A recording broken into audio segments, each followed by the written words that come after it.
camera, just let me introduce ourselves again. So that this is the beginning session of our 2018 Becoming Buddha Spring Retreat. We are going to meditate first for 30 minutes and then we'll have a talk and discussion. So find your relaxed meditation posture. Gently close your eyes and gently close your mouth. And now is the time to meditate. Holding your back straight, but not stiff. Your ears aligned with your shoulders, nose aligned with your navel. And holding yourself softly, gently, lovingly. Allow yourselves to settle into this room, settle onto your seats, settle into your bodies, and settle into your minds. Notice the sensation of breathing in your body. Become mindful of your inhalation and your exhalation, your in-breath and your out-breath. While remaining mindful of your in-breath and your out-breath, notice that feelings arise and thoughts are flowing. We are sensitive and conscious beings. Feelings arise and thoughts flow. The purpose of meditation is to increase concentration and not be distracted by the arising and passing away of feelings and thoughts. Notice the arising and passing away of your breath in your body.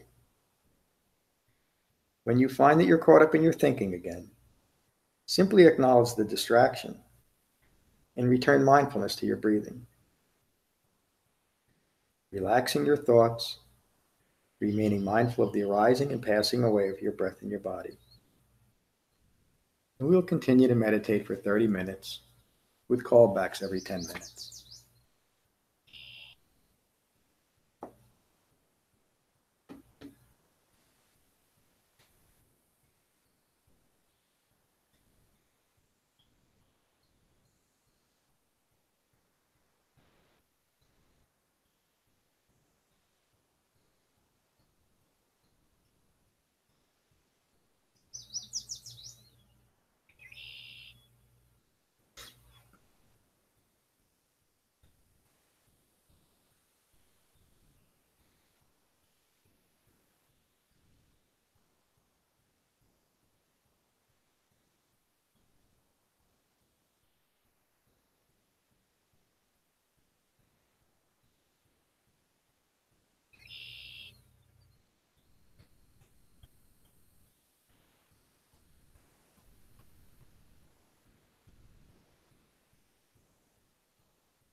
Gently deepening concentration by remaining mindful of your in breath and your out breath.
Noticing, noticing the arising and passing away of feelings and the arising and passing away of thoughts, while remaining mindful of the arising and passing away of your breath in your body.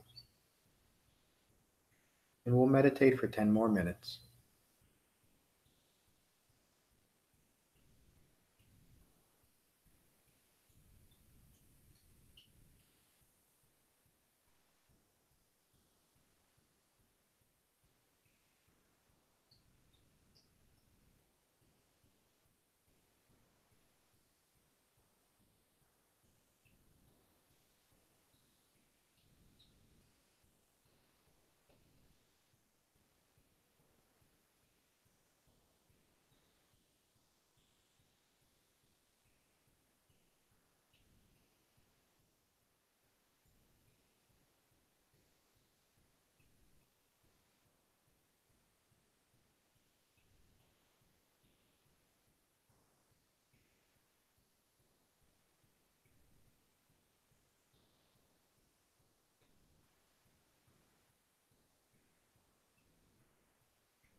Take a moment to notice the quality of your mind. Be at peace with your mind. And when you're ready, you can gently open your eyes.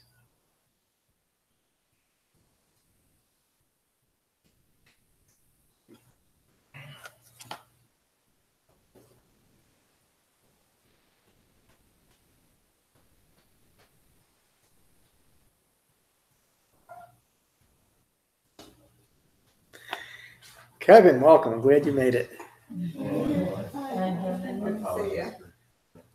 Oh, nothing to apologize for. You likely won't awaken this weekend like the rest of us, but you'll get close. I'm glad you're here, Kevin. Right, it was something. It's important things that I need to pass on that come into my head now. So, the effects of aging. One thing I didn't mention: if any of you want to have a one-on-one with me, just let me know, and we'll find the time to do it. You know, the formal term for that is darshan, but there's nothing formal about it. We'll have a nice chat, though. So again, put yourself in that position of the first Sangha. These folks heard of this incredibly brilliant awakened man and came from all over northern India and southern Nepal to hear what he had to say. And we're going to hear those words tonight. We're going to begin with the Buddha's description of his awakening.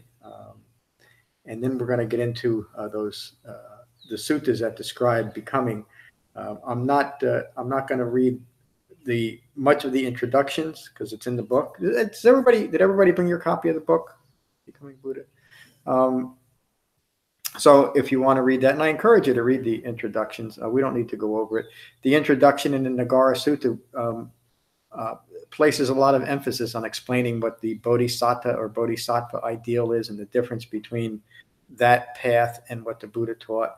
And the real significance of that is that the Buddha always referred to himself prior to his awakening as an unawakened bodhisattva. So what that means, and the Buddha was not putting down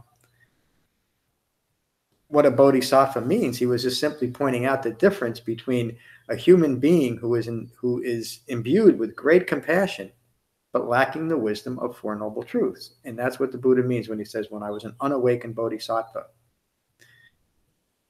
Once he awakened, and the significant thing about the Buddha's life when you look at it, is the Buddha, while he was part of his father's kingdom, was in a position to be of great service to human beings. He had the power, he had the means, the financial wherewithal, but he knew that that wasn't an answer. And so he left that life behind and began a life of very strict austerities, thinking that that would give him some understanding. That was a common belief during the Buddha's time, and it's still a common belief today. There's still entire practices that are rooted around severe austerities. There's also practices that you might not even notice as a very severe ascetic type practice. But to me, and this is getting to why we don't have silent retreats, to me, a denial of any one of our senses is a severe and ascetic practice. And there's no way to understand the Dhamma unless we're fully engaged within the Dhamma. So we don't do that. We have an opportunity now, just like the Buddha Sangha, to be mindful of the Eightfold Path and let that Eightfold Path guide our thoughts, words, and deeds on this retreat. So in the Nagara Sutta, the Buddha was at Savatthi at Jita's Grove. And I'll ask not Evelyn Wood to remind me if I'm speaking to. Does anybody know who Evelyn Wood is? I'm probably the only person in this room that does. Yeah. Evelyn Wood made I think it was a man actually that was behind it all, but he made millions of teaching speed reading. Yes. And unfortunately, I studied that when I was starting, and that conditioning has not worn off yet. So. Lorna will remind me. The Buddha was at Savatthi at Jita's Grove, Anatha Pandika's monastery. There he addressed those gathered. Friends, before my awakening, when I was only an unawakened bodhisattva or bodhisattva, I came to the realization of the difficulties of the world. The world is born, it ages, it dies. It falls away and returns. But there is no understanding of the ending of stress and of suffering and the suffering of aging and death. There's no understanding. The Buddha is now describing his awakening, and he's putting in the context what's important to understand. We have lives, and if you want to believe in endless lifetimes, we have endless lives. We arise and we pass away, just like the world arises and passes away. And in all of those lives, in all of those cycles of the world arising and passing away, we never address the key issue of stress. Worlds arise and pass away without gaining any understanding of what the Buddha awakened to.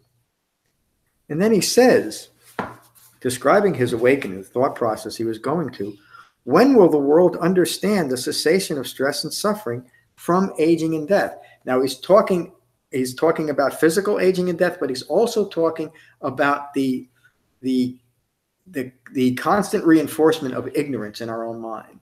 So the true meaning, and by the way, next week I'll be talking about emptiness because I think it fits. The true meaning of how the Buddha used the term emptiness was to empty ourselves of clinging and empty ourselves of ignorance. That's the emptiness that we're striving for. And that's a direct job that we do on ourselves.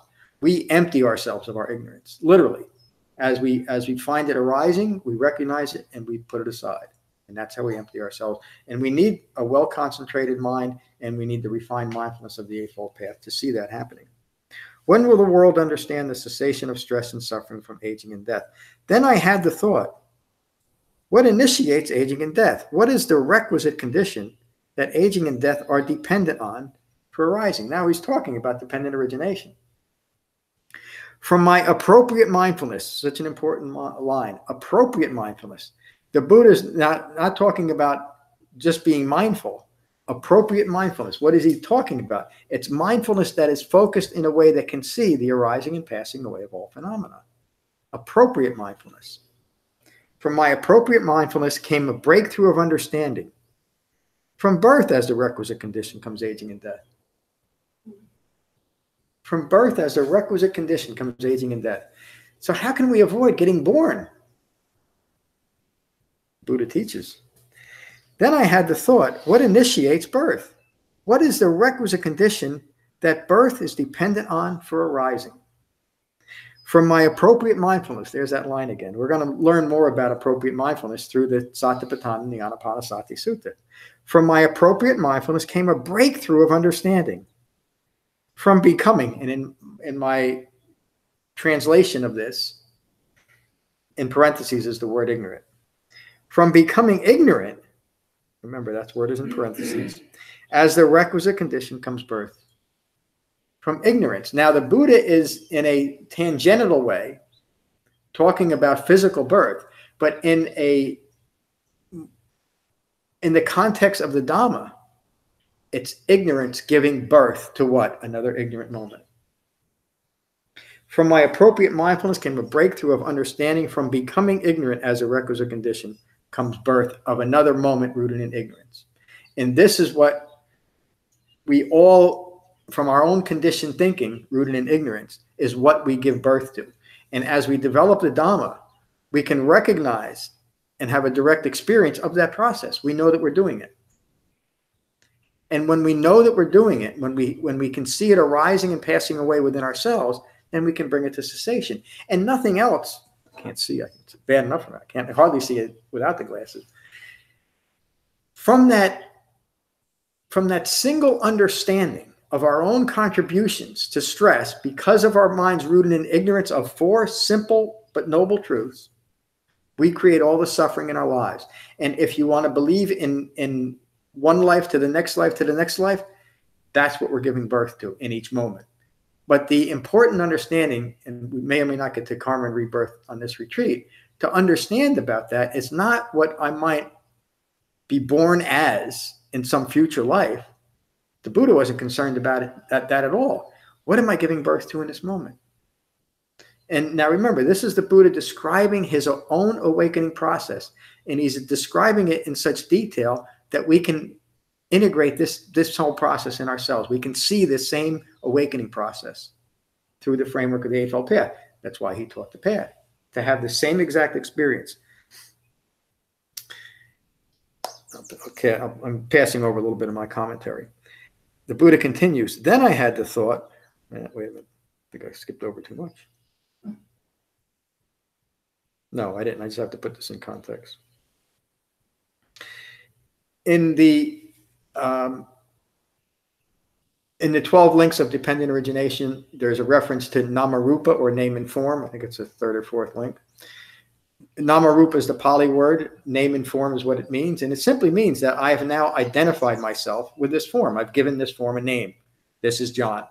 And once I've done that, once I've established in my mind that this is myself, and it's a permanent and fixed self, then I'm compelled to continually defend and maintain this self. And it's that initial wrong view, name and form, this is me, that continues that whole process rooted in ignorance. Then I had the thought, what initiates name and form? Another word for name and form is self-referential views. What initiates name and form? What is the requisite condition that name and form is dependent on for arising? From my appropriate mindfulness came a breakthrough of understanding. From consciousness as a requisite condition comes name and form. Now remember, the Buddha isn't leaving us in the dark about what he means by consciousness. He's referenced it earlier. It's consciousness rooted in ignorance. So it's not some grand cosmic consciousness. It's not a consciousness with a big C. Consciousness that the Buddha is referring to in this sense is ongoing thinking rooted in ignorance. From my appropriate mindfulness came a breakthrough of understanding. From consciousness as a requisite condition comes name and form. From thinking rooted in ignorance comes self-referential views, comes self-identification. Is that clear? Again, this sutta is a key to understanding the whole Dhamma because it's included in here. And I didn't come across, this is the sutta that should be put out there. Everybody has to read this first.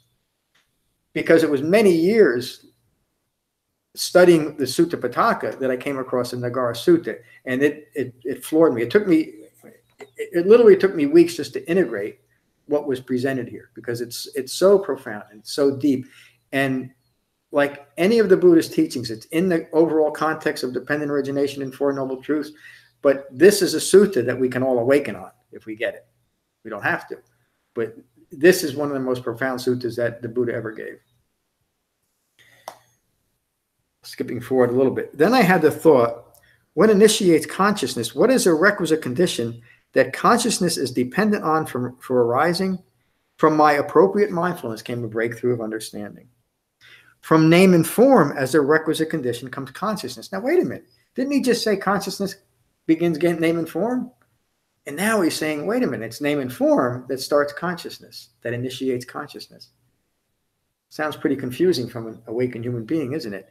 What he's describing is the feedback loop that we all get caught up in. Once we start identifying ourselves as this is me, and our mind is now rooted in ignorance of Four Noble Truths, every thought that we have is a self-referential thought. In other words, every thought that we put out there is bouncing back as a reference to ourselves.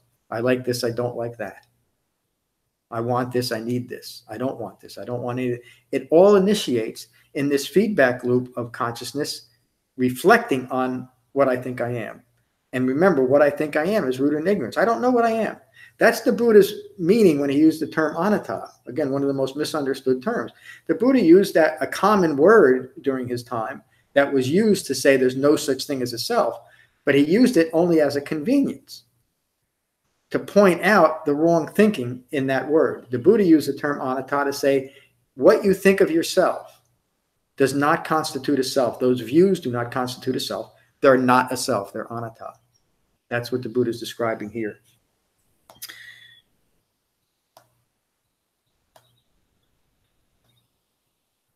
Then I had the thought, this consciousness turns back at name and form and goes no further. It's the same as saying it turns back on itself and gets stuck there. It goes no further. And so unless there's something that intervenes to shake that mind loose, it'll spend eternity looking back at itself and reinforcing those views. Is that clear? Is it? Okay. It is to this extent, this is so important, it is to this extent that there is birth, aging, death, falling away, and returning. To this extent, we must be caught in the feedback loop to initiate the process that keeps us stuck in the feedback loop.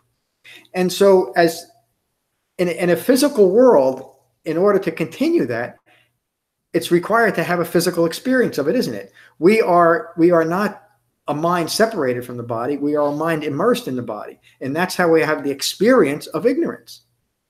But it's also the key to getting out of that. Because it's not by escaping our body and our mind that we free ourselves. It's by understanding that this body and this mind is united in the process of becoming constantly. And then the question is, what am I going to become?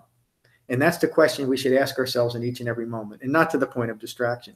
But what am I becoming now? What are we becoming this weekend? Who wants to answer that? Somebody. Yeah. And that's our choice. That's our choice in this moment, throughout this weekend, but even, and obviously going further. But it's the choice that we have in each moment. This is why a well-concentrated mind is required. That's why the Buddha taught meditation. And it's why the refined mindfulness that's framed by the Eightfold Path is required, so that we can be fully present for this process of becoming. And as we initiate this process and our minds are still rooted in ignorance, we can recognize ignorance. How can we do that? Because now we have a framework. It's why the Buddha taught an Eightfold Path. If it was just a mind rooted in ignorance, has no way of recognizing its ignorance. A mind that is deluded would not know that it's deluded. How would it? And the Buddha describes why we can't, because we're stuck in that feedback loop. Something has to intervene to break that loop, to break that constant feedback loop of self-referential views that are constantly reinforcing wrong views. How do we do it? Luckily, we have a way of doing that. I'm going to go back one line, because then the Buddha is now going to point out how all of this process leads to the problem of what he described in dependent origination. It is to this extent that there is birth, aging, death, falling away, and returning. And by the way, we have that same experience, that falling away of returning. And this is why Shamatha Vipassana meditation is taught the way it is. When we are noticing the arising and passing away of our breath in our body, we are noticing that entire phenomena of all phenomena arising and passing away. It's both metaphor for what's occurring, and it's a direct experience. And isn't that incredible? That an awakened human being was able to combine something that is both metaphor and a practical experience. Yes. Can you do that again? That just ran right over me. I missed it. It's so hard for me to remember. the act of meditating, noticing the arising and passing away of the breath in our body, is a direct experience of the arising and passing away of all phenomena. And in that way, that deepening concentration, every time that we find that we're caught up in our thoughts again and come back to the sensation of breathing, that's all that meditation. It's the only meditation, the method that Buddha ever taught, because it's powerful enough to break the chain of ignorance. Okay. And every time we do that, it may seem, I was going to say, it may seem insignificant when we do it, and it should seem insignificant. We shouldn't overemphasize it, because then we get too fixated on, the present moment. But every time we find that we're caught up in our thinking again and come back to the sensation of breathing, we're interrupting our own ignorance. And off our cushion, we can now take that recognition of the arising and passing away of phenomena and apply it in a practical way to the arising and passing away of conflict in our lives, or something else that's distracting us. I always say winning the lottery or having a nice piece of chocolate cake. If we maintain that level of mindfulness and notice the arising and passing away of all things, beginning with meditation, we are able to interrupt this process. And again, this is why the holistic, the unified Eightfold Path must be engaged when as it's taught. In other words, when we start to adapt and accommodate or embellish the Eightfold Path, or dismiss it, which is often done, we're dismissing an awakened human being's teaching. There's nothing left then. We can, and again, I don't mean this and I don't mean to always be making a commentary on modern Buddhism, but it's important to point out the difference. The Buddha taught a simple and direct eightfold path to recognize this process of continual I-making, being stuck in that feedback loop. There's no other way out of it because we're stuck in it, and we don't even realize it until we have something that shows that to us. I got to go back once more, and hopefully I won't comment again on this. It is to this extent that there is birth, aging, death, falling away, and returning. This is what I wanted, the whole point of leading up to. This is where ignorance is established. This is where ignorance is established. It is to this extent that there is birth, aging, death, falling away, and returning. This is where ignorance is established, in that feedback loop.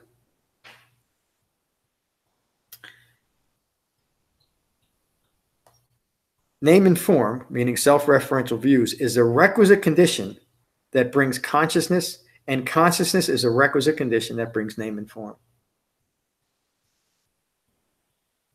This is where ignorance is established.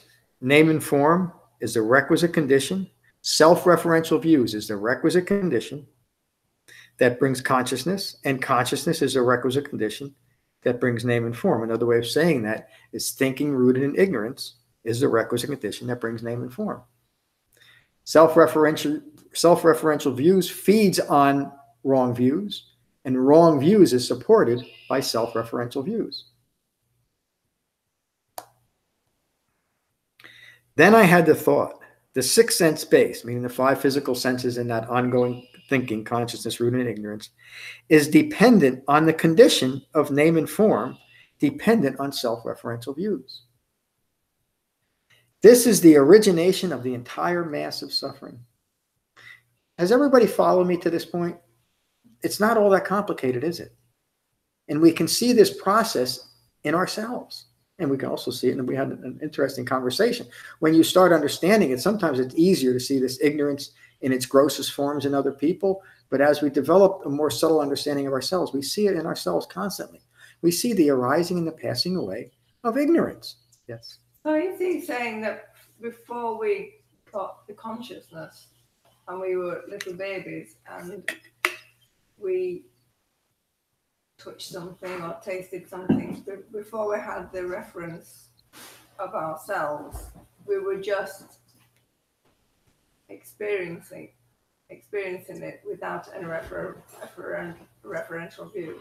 If you go back far enough in our lives. No, you can't go back far enough. In fact, the Buddha gives many teachings on that. There's no beginning to this. Okay. There's no beginning to this. It seems reasonable that I'm a little baby and I haven't been influenced by it yet. Right. And okay, we'll go back there. But there's no point that you can say, aha, ignorance began. The only thing we can know is the cessation of it. And this is why going back into past lives isn't. Actually, going back into past lives is useful here because that is the beginning. Well, but to recognize that this is a continual process, and we need to extricate ourselves from it. Driven by the ignorance from the previous lifetime, you fall directly into the ignorance of your current lifetime. Yes, and the Buddha did not put much emphasis on that. What he was concerned about is the ignorance that we have. It doesn't matter where ignorance. This is the best way to say it. It doesn't matter where ignorance began. I'm ignorant, and I'm suffering because of it.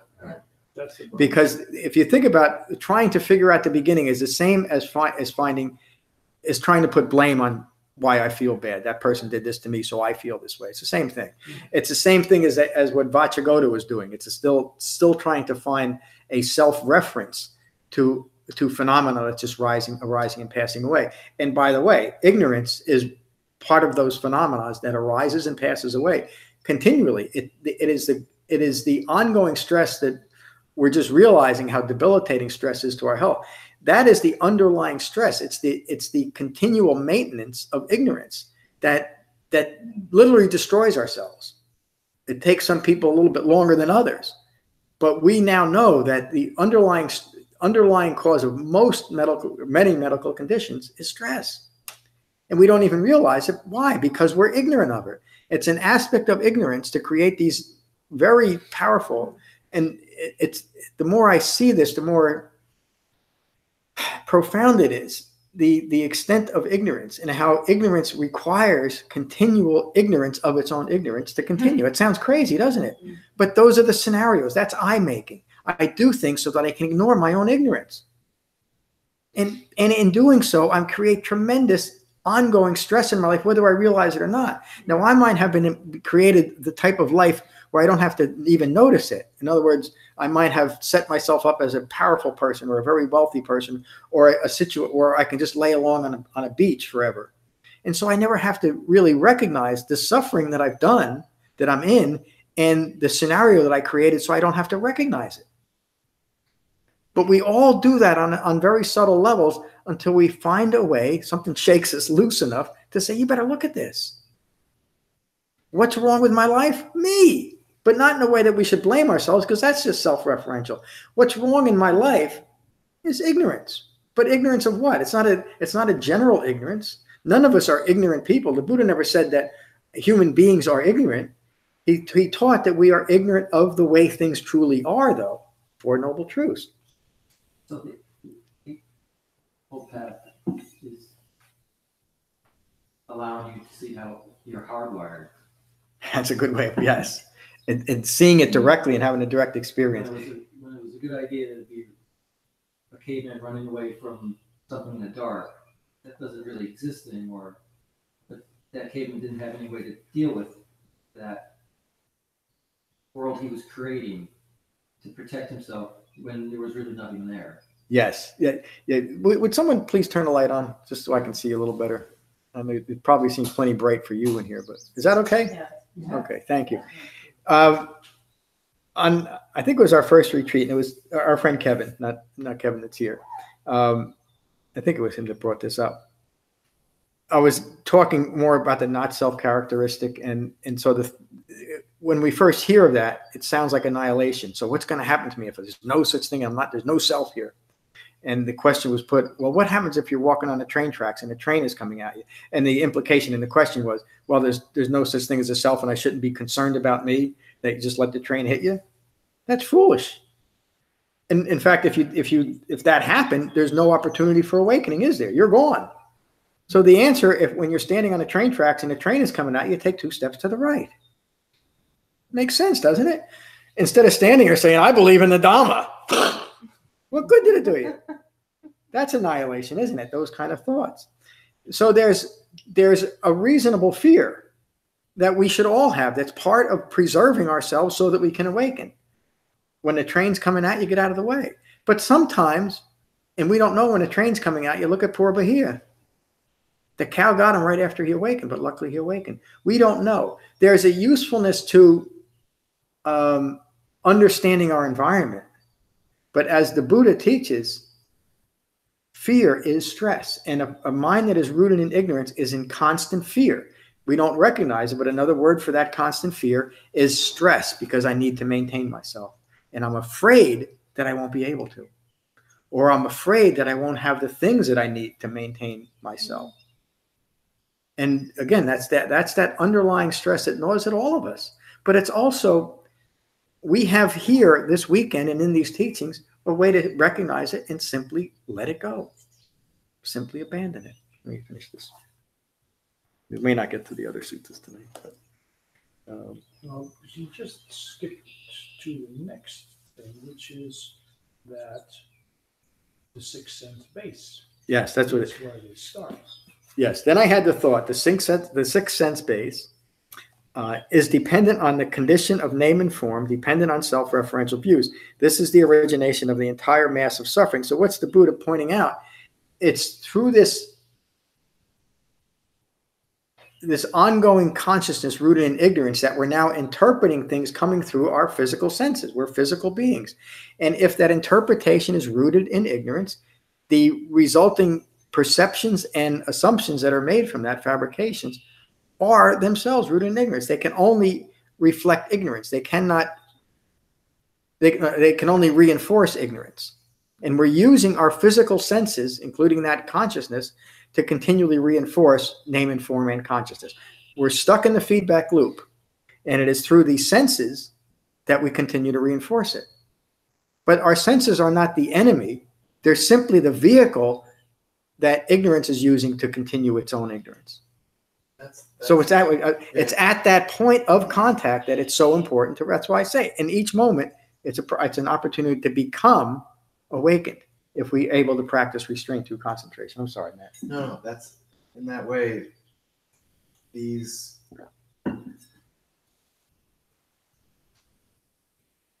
phenomena of physiological processes like breathing, sight, hearing, all of those things are functioning without any self-referential necessity. There's no me required to see something, hear something, smell something, taste something, touch something. But yet it becomes my sight, what I saw, what I heard, because of name and form, because Exactly. you've identified this Exactly. is me, so these are my eyes, and I like that, or I don't like that, or whatever. So if three people are sitting here meditating and they hear those birds, each one of us may have a different experience. Oh, yeah. Whether it be pleasant, not pleasant, or neutral. Exactly. And you do start noticing that more and more as you develop your mindfulness. Yes, but three people could have that, but one person could have that same experience of pleasant, unpleasant, and neutral, and almost simultaneously. And not cling to this is my, I need this pleasant sound. Well, you could. At one moment, the bird is pleasant. But then you're getting a little distracted. That damn bird, why doesn't it shut up? In the same body, in the same mind, in the same experience. And we've all had that experience. At times we like something or someone, and other times nothing's really changed, but we can't stand that person or that situation or the bird. And why is that? It's because our minds are jumping from sensory input to sensory input. And because they're interpreted by ignorance within an impermanent environment, there's nothing stable. So we can't even count on a beautiful bird song being a beautiful bird song the next moment. Why? It's not because the bird changed. It's because our perception of the moment changed. And again, in that moment, if we've had enough of meditation, then that bird singing is not going to be an aid to our meditation. It's going to be the reason why we can't meditate. You see? So think of the ramifications of that. There's no safety then anywhere, is there? Except in understanding.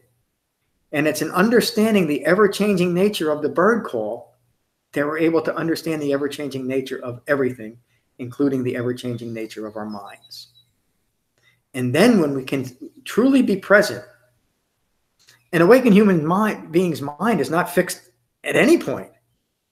It's a completely malleable mind that sees things from appropriate right view, from my appropriate mindfulness. The thought came to me. What's occurring right now, Laura and I had to talk about this before too. Awakening doesn't mean that we have no feeling. It means we have intense feelings moment by moment that are not distracting and are entirely appropriate for what's occurring. Yeah, isn't it? It's amazing, but it's the secret. It's not the secret to life. It is life. We can't have life unless we're present for it, can we? If not, we're living a dream in our own minds, which is really what we're doing. And that's another word for stress. It's another word for not living in truth, for noble truth, but living in a deluded state of mind. The three defilements of greed, aversion, and deluded thinking. You could put those all together into deluded thinking, but that's what we're describing here.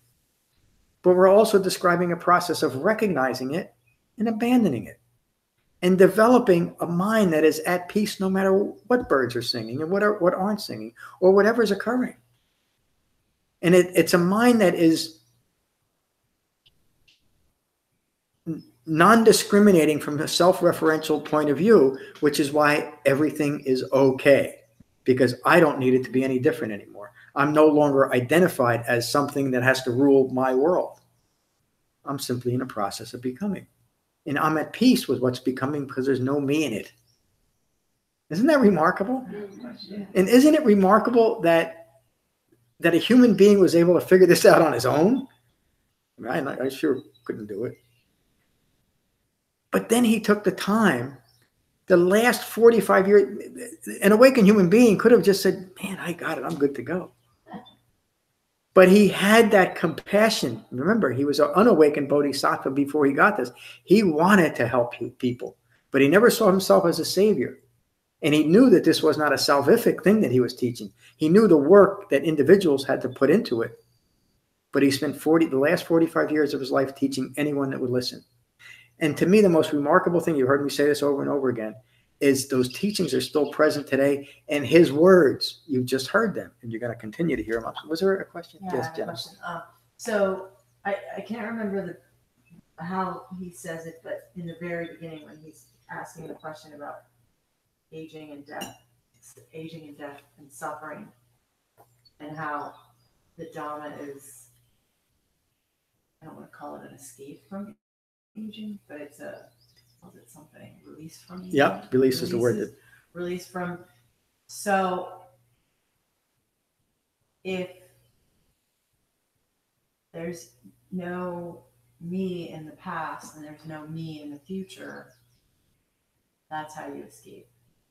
Yeah, and if you really understand There's that, no continuation to call aging, and no future to be considering death in. So that's just not. Never born, never die. Yeah, yeah, that's the death. That's what when the Buddha talks about the deathless state, that's what he's talking about. He's not talking about living forever. Yeah. I get it now. That is, well, you get it. You're good to go. Thank you. This is what I mean about a well-focused Sangha, because you said it in a way that everybody else could understand it. No, seriously, this is how this works. This is the deathless state. The deathless state means I don't give a damn about death anymore because I'm here. And I'm not there yet. And I'm not. Yes, I mean I'm getting closer, but I'm not there yet. And even the more profound understanding is that transition from a physical life to whatever is of no concern. It doesn't. It's not something. Going to the 4 teachings that we just went through at Cross River Meditation Center, it doesn't matter because I'm alive. And when I'm dead, I'm dead. And on a more day-to-day thing, just can exist at that present moment much easier. At the highest level possible for human beings. Really, that's what the Buddha's teaching. And I just feel like ignorance is this little circle of feedback, and then there's all this other space that is just being ignored. Yeah, that's it. We are literally ignoring our own life through ignorance. And it is just there. It's not just a little bit. There's nothing there. Ignorance is I'll make the point that I made a little earlier because maybe it'll make a little more sense now. Ignorance takes constant, vigilant attention to maintain, because impermanence says that if we would let go of ignorance, it's gone, and it ain't coming back. Listen to my English. It's not coming back unless the conditions are there to support it. And where are the conditions? They're in my own mind. They're not out there. They're not a part of the world. No matter how, this is something that comes up often, that if the Buddha was alive today, he'd teach something different because the world is so different. The world isn't different at all. The possibility for destruction is much more immediate. But the underlying cause is exactly the same as it was 2,600 years ago. Ignorance. And then we could say, well, then we got to stop ignorance everywhere. We can't. If an awakened human being didn't try to do it because he knew that was fruitless, it was foolish, that thought is rooted in ignorance, what can we do? We can end it in ourselves. And of course, my foolish dream is if enough people would do it, then we really could end ignorance on this planet. Honestly, I don't know that that's ever going to happen, but that's not the point. And in fact, it sounds, to most people, it would sound like, isn't that so important? It's not. Because the Buddha described the world as dukkha. And it's always going to be dukkha. It cannot and it does not have to be any different. But within the world of suffering, we can be compassionate to be dramatic. We can be compassionate beams of light like the Buddha was. He didn't wake up. He's describing it here in the Nagara Sutta. He woke up.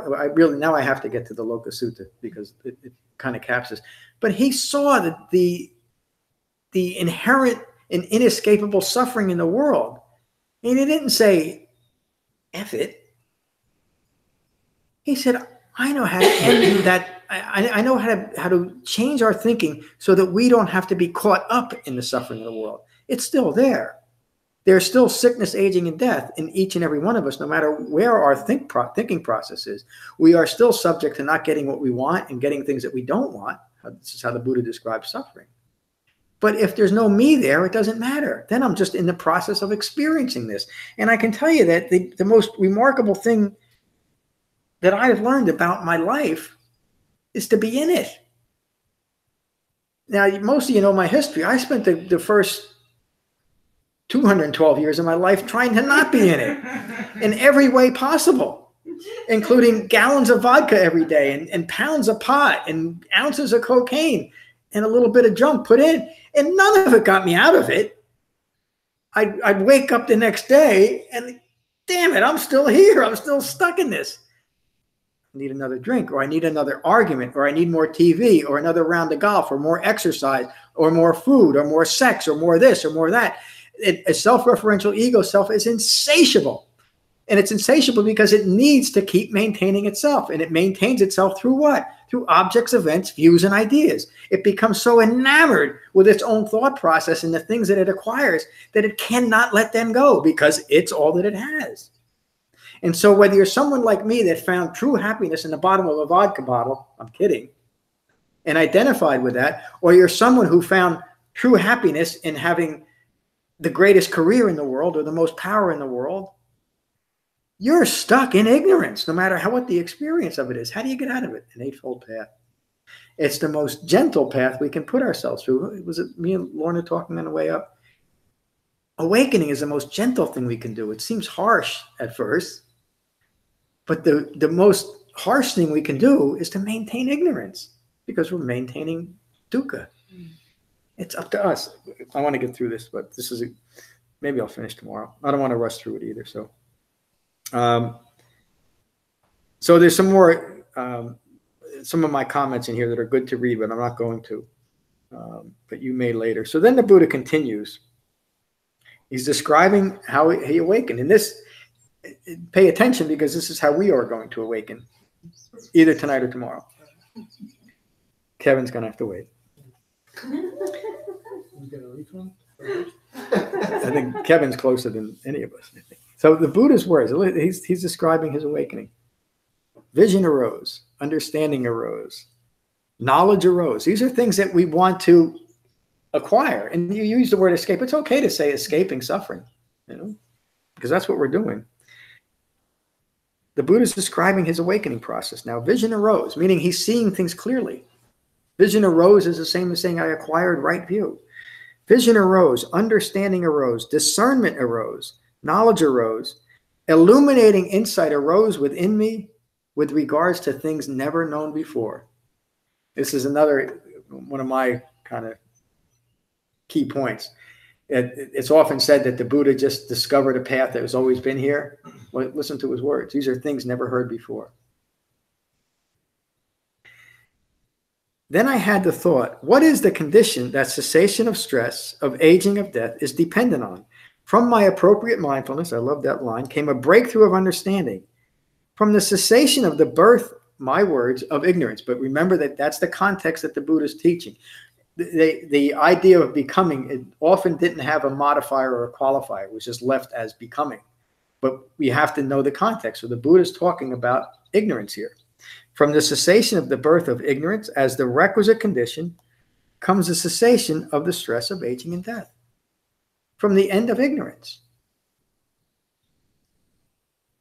The Buddha awakened to dependent origination, which states from ignorance of 12 observable causative links, all manner of suffering arises. And then he taught Four Noble Truths to explain that process, the result, dukkha occurs, and how to end that process. The Eightfold Path.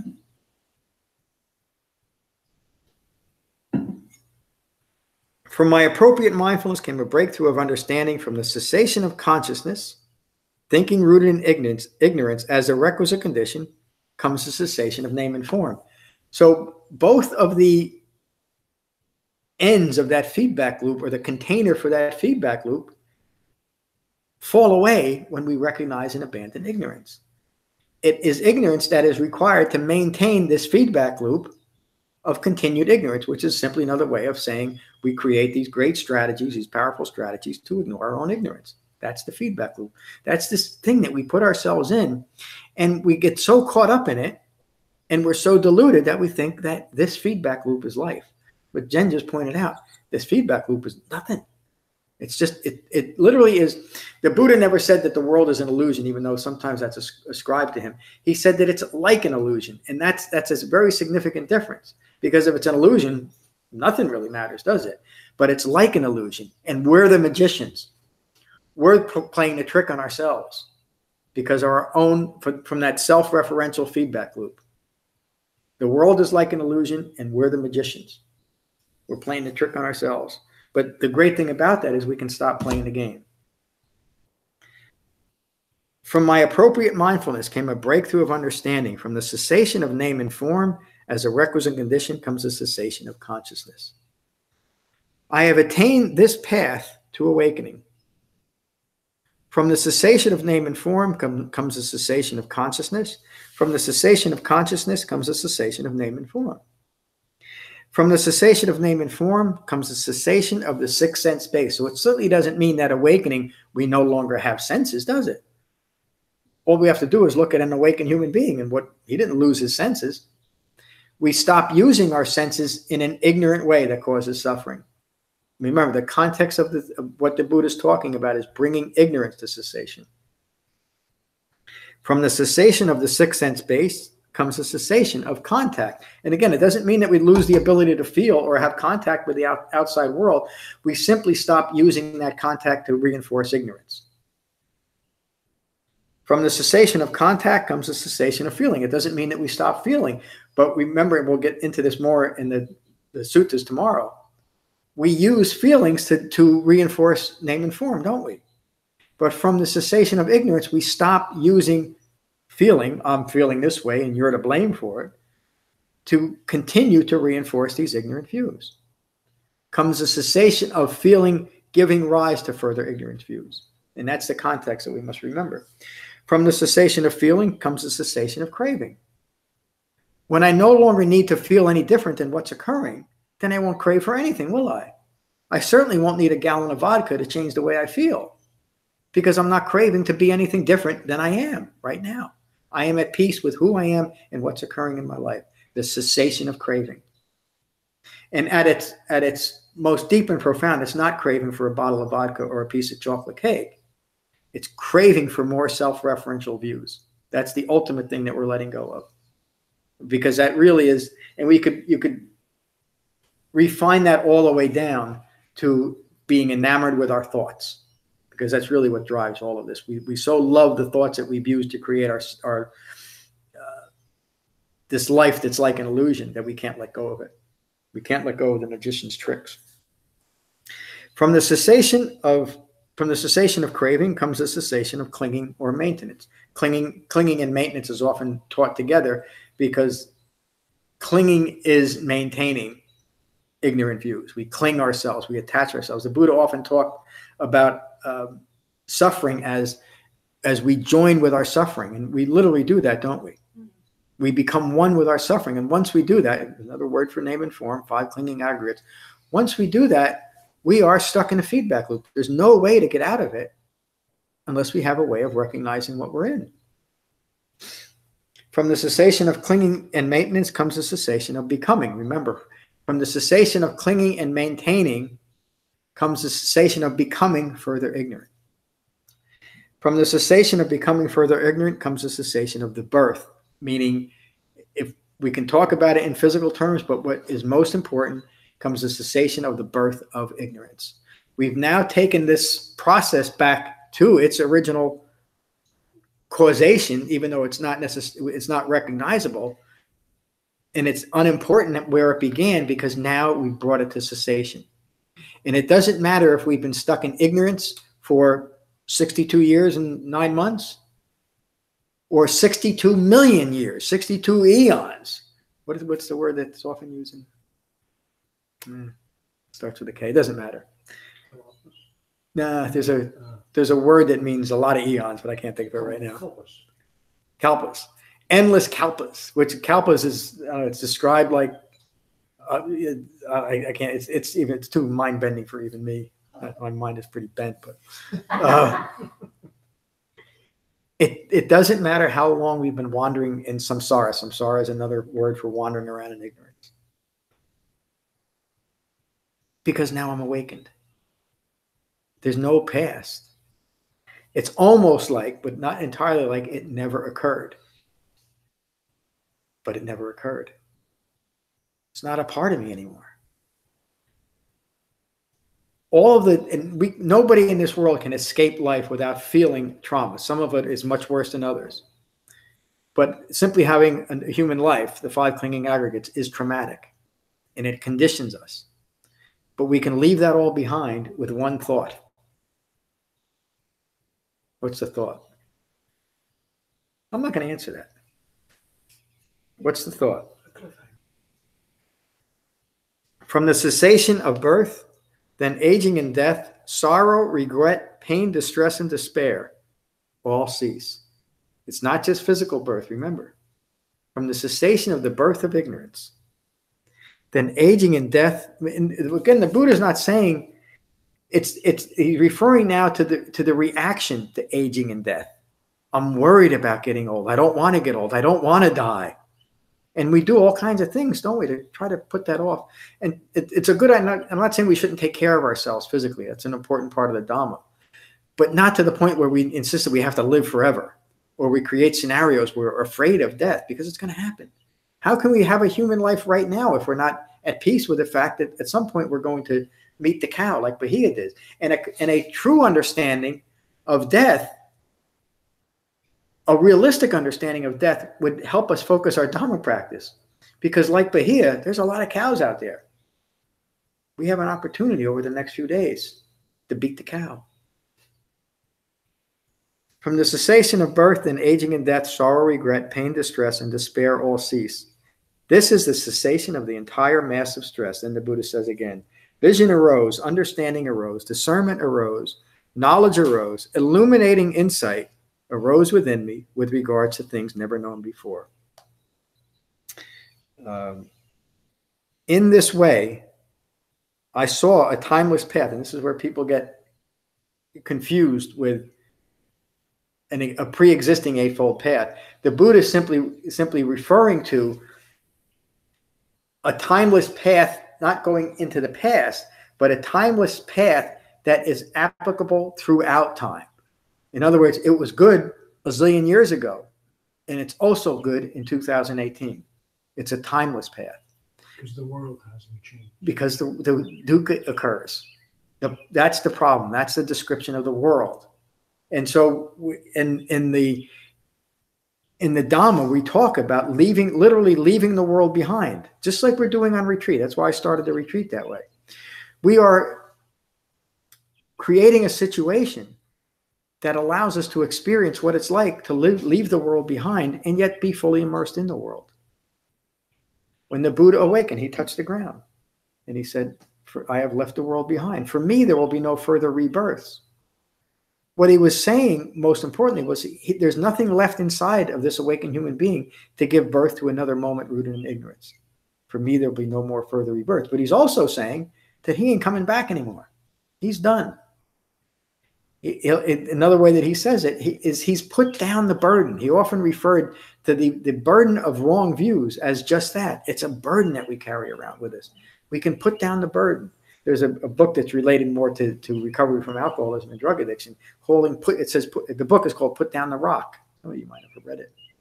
That's what Buddha's referring to. We carry this rock on our back, this burden of wrong views. And it literally sucks the life out of us. And many of us, we know young people today that seem like they're exhausted already because of the burden they're carrying around. We all do it, but we don't have to. And we have a way of putting down the burden, of dropping the rock. It's through an eightfold path that any human being can engage with. And certainly we are. In this way, I saw a timeless path to be traveled by rightly self-awakened one. We do it ourselves. And what is this timeless path traveled by rightly self-awakened one? What is it? Just this noble eightfold path: right view, right intention, right speech, right action, right livelihood, right effort, right mindfulness, and right meditation. Can you all do that? Can you engage with right view and right intention, right speech, action, livelihood, right effort? Not constantly though, but I can do it. If you can do it, Yeah. one thing that we as human beings, if we can do something once, we can do it over and over and over again. We never lose the capability of doing something. And the Buddha taught a path for human beings to develop. Human beings with all their ignorance and all their insistence on continued ignorance could develop this path. How do we know? Because he did it, and he taught so many others. But in this room, each and every one of us has had the experience of the practical benefits of this path. There's nothing magical or mystical about it, except to me, it's the most miraculous thing ever taught. But it's practically miraculous, isn't it? Because it works. It gets us out of it. This is the timeless path traveled by rightly self-awakened one. I followed this path. Buddha's saying, I followed this path that I'm teaching you. Following it, I came to direct knowledge of the stress of aging and death. Following it, I came to direct knowledge of the origination of the stress of aging and death. Following it, I came to direct knowledge of the cessation. He's referring to the noble truth here too. Do you see it? This is referring to the third noble truth. Cessation of dukkha is possible. Following it, I came to direct knowledge of the cessation of stress of aging and death. Following it, I came to direct knowledge of the path leading to the cessation of stress. Following it, I came to direct knowledge of birth, of becoming, of clinging, of craving, of feeling, of contact, of the sixth sense base, of name and form, and of consciousness. By saying that, he's saying this is what you will understand too. You will come to this knowledge, to this understanding. Following it, I came to direct knowledge of the origination of consciousness. The direct knowledge of the origination of my thinking rooted in ignorance. This is what he's teaching. This is what we're developing. We get to have the direct experience of where it began in our own mind, not at a physical point in time. And this is why it's so important to have a mind united with a body, because a mind that's not united with its body has no reference point. And so then we see what a mind united with its body in the continual process of becoming awakened is. It's simply a reference point to what's occurring. And it's an ever-changing reference point if we are well concentrated enough. If we are well concentrated enough, then we can unify and keep our minds unified in our body where our life is occurring. A mind that is not unified in its body is stuck in the past or stuck in tomorrow. Or it might be just a minute ago or a minute in the future. But a mind that is not united in its body is never present, and it can't be present. By definition, obviously, it can't be present. So the Buddha's whole teaching could be said to be that, a way of uniting the mind and the body without any self-referential views. What an incredible thing. To be here and not care from an acquisitory way what I'm getting out of it. I'm at peace with what's occurring. In that way, life is its own reward, and life is the only reward. And think about that. What have we been given? We've been given, despite dukkha, we've been given a human life, however it came from. We have it. Whether we've been giving it or we acquired it or we just find ourselves in it. But the most important thing is, what are we going to do with it? Well, what's most important to have once we have this thing, once we find ourselves in this physical life? Wake up. It's the only thing that's of true, real value. Now, of course, along the way, we all have responsibilities. We have families to take care of, and et cetera, et cetera, et cetera. And that doesn't mean that unless we're inclined to do that, that we should walk away from our responsibilities. But we can bring this understanding into our mundane lives and live like Anathapindika lived, or King Ashoka, fully awakened beings, but fully engaged with the world. And in Anathapindika's way, in commerce, he continued to keep his business going. King Ashoka awakened, and he continued to rule India during that period of time, about 350 years after the Buddha's death. I'm getting a little bit off the point here. Following it, I came to direct knowledge of the origination of consciousness. Following it, I came to direct knowledge of the cessation of consciousness. Now, of course, he's not talking about not thinking anymore, consciousness rooted in ignorance. Following it, I came to direct knowledge of the Eightfold Path, leading to the cessation of consciousness, leading to the cessation of thinking rooted in ignorance. That's why the Buddha taught an Eightfold Path. Following it, I came to direct knowledge of fabrications. Fabrications are assumptions we make rooted in ignorance. Following it, I came to direct knowledge of the origination of fabrications of assumptions. Following it, I came to direct knowledge of the cessation of fabrications.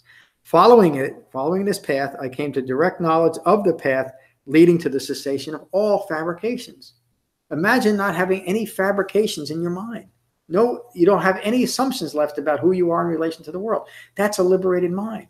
That's a mind that's truly free. And it's a mind that is truly free with its own body, without a self-reference to the body. Do you see? Following it, I came to direct knowledge of the Eightfold Path leading to the cessation of fabrications, knowing the Eightfold Path directly. Now remember, the Buddha is describing his own awakening so that we can follow that. Knowing the Eightfold Path directly, I have revealed it to monks, to nuns, to male lay followers and female lay followers. And in most of the translations, he goes on and talks about the different non-physical realms that he revealed it to. And honestly, the more I look at that, I realize that he was referring to that because that was a common belief of his time and just trying to bring that into the Dhamma. But he always referenced that in a way as there's nothing superior about non-physical existence. It's all the same aspect of dukkha. There's nothing to aspire to there. And that's what he was pointing out to the common belief that we live this life to get to a non-physical existence where everything is wonderful, or hopefully it is. The Buddha is pointing that out, that that's just as prone to dukkha as this physical life. And he's not giving it any validity by talking to it. He's just referencing it because it's a common belief of his time. I teach an Eightfold Path so that this path becomes powerful, rich, detailed, well-populated, widespread, and proclaimed by all wise beings. Thank you, all wise beings. We're not done yet, though. Oh. I have 15 minutes, so give me a little. There's more to that if you want to read it, but I think I made the point there. Let me do it this way.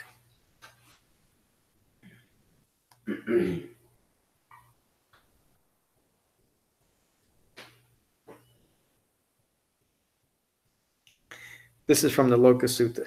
I might not do the other one, unless you're with me. It's about 8:45. We got another half hour in you? If you've had enough, you've had enough. Yeah. Okay, let's see how far we get. But this is you see, obviously it's a continuation of that. This was probably taught much later, but the newly awakened Siddhartha, now a Buddha, was enjoying the peace of release. Established in concentration, he observed the world around him. And notice how he could be describing 2018. He noticed human beings aflame with the fires born of the defilements of passion, aversion, and deluded thinking or deluded consciousness. Realizing the significance of what he was seeing, he thought, the world is aflame. Rooted in ignorance, the world is afflicted by sensory contact and perceives suffering as self. We've joined with our suffering. Rooted in ignorance,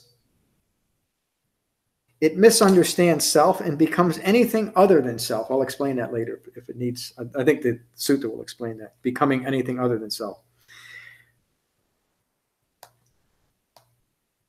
Becoming anything other than self, the world clings to becoming. Becoming anything other than self is creating a self rooted in ignorance.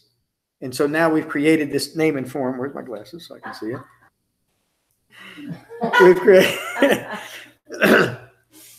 We've created something that is other than a self that is in a constant process of becoming, aren't we? We've created something that is other than self, a fixed self, a self that is now rooted in self-referential view. That's what he's referring to.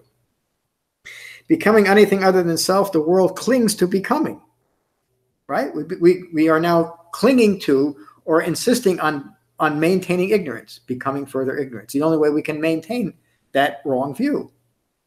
And as Jen pointed out, it's a powerful but ultimately completely insignificant or insubstantial view. There's no real substance behind it except the substance that we give it by clinging and maintaining. The world clings to becoming, is afflicted by becoming, and yet delights in that very becoming. Where there is delight, there is fear. This is what I was referring to. Where there's delight, where there's delight, there's fear. Why? Because it might end. Because it might end. Once I become delighted with myself and my situation, I'm afraid I'm going to lose it. Because it's all that I have. It's all that I am. I need it.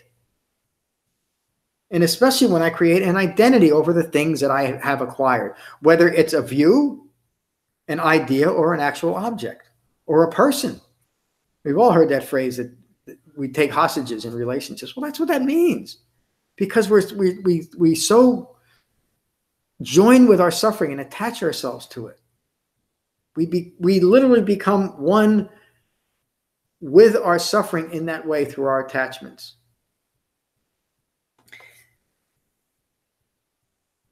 Where there is delight, there is fear. Where there is fear, there is stress. Dukkha occurs. Delight is, in this sense, it's ongoing I-making. And anything we do from that point that we are delighted in, fear follows. And from that fear follows stress. It's inescapable.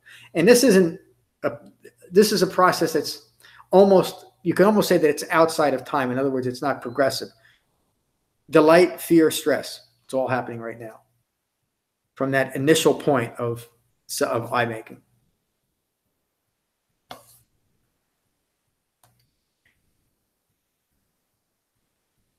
The life integrated with the Eightfold Path is lived for the abandonment of becoming. Now again, remember the context.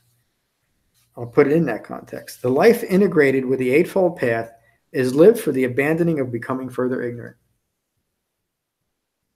Simple and clear and direct, and you really could say, how much more powerful statement could any human being give you?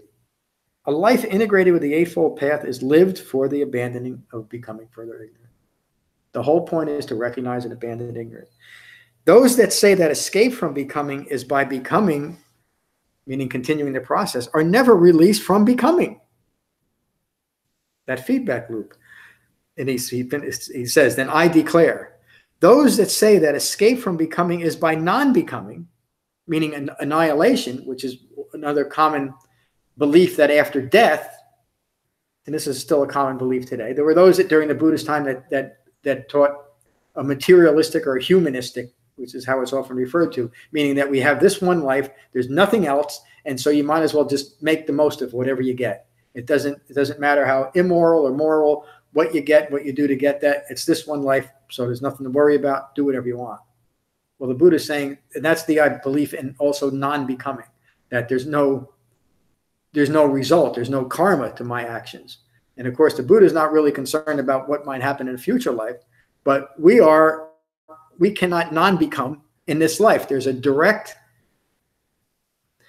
we will directly have the experience of our wrong views in this life. There's no escape from it in that way. That's the true meaning of karma. It's not punishment. It's because of what we've set in motion in our own lives and our own minds. Those that say that escape from becoming is by non-becoming are never released from becoming, I declare. Stress, dukkha, arises in dependence on becoming self, meaning becoming a self-referential person. With the ending of clinging to self-referential views and maintaining self-referential views, no stress will arise. No stress will arise. That's what we've been talking about. Look at the world. Human beings afflicted with ignorance crave for and cling to becoming.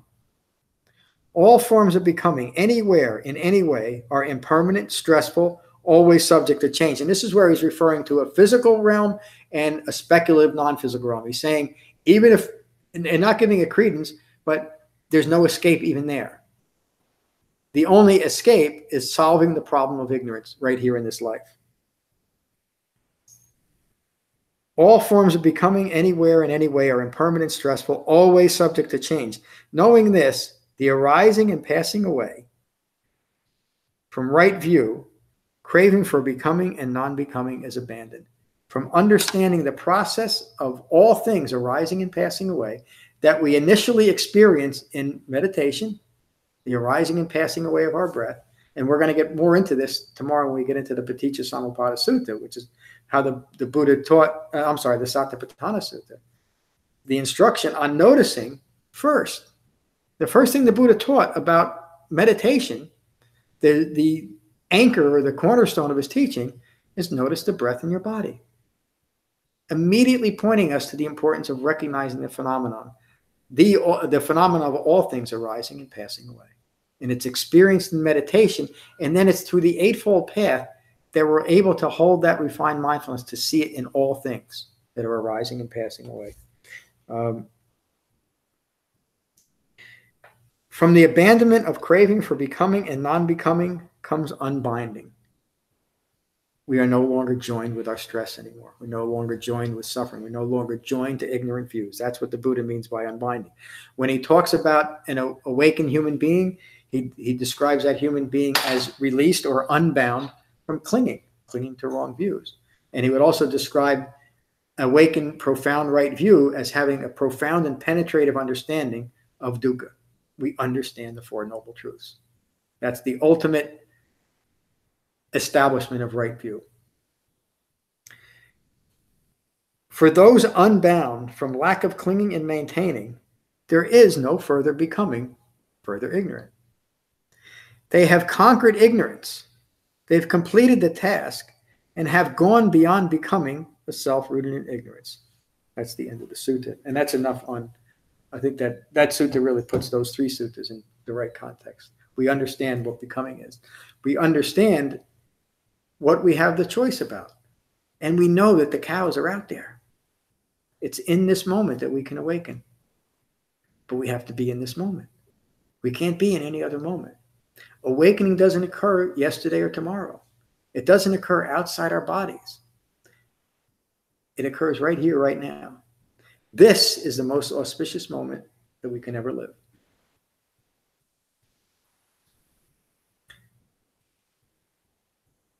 Any questions or comments? Yeah, maybe that's enough, huh? That's a good start. Okay, so again, if you have any logistical concerns or any concerns at all, please let me know. Matt's going to lead us in meditation. You won't see me, probably. You might see me, but you might see me out here a little earlier though. At 7 o'clock tomorrow. Yeah, we can leave this just the way it is. Just make sure there is a clear walkway, in case they might object that for fire code reasons if there's just not a clear way to get to the door. Let me end this.